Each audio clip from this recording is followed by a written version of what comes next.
If your leader says they'll step down in 2028, but rumors say otherwise, you're in Zimbabwe. President Emerson Mnangagwa is at the center of a storm.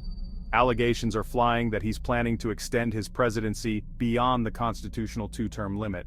But that's not all.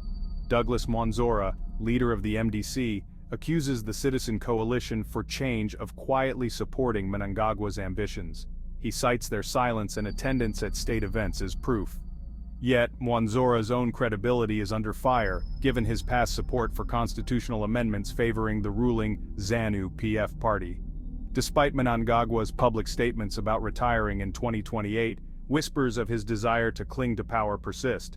Rumored strategies include amending the constitution to separate parliamentary and presidential elections, or delaying all elections until 2030. Internal ZANU-PF dynamics and military influence further complicate Zimbabwe's political landscape. Could this be the beginning of a political upheaval? Stay tuned as we uncover more on this unfolding saga.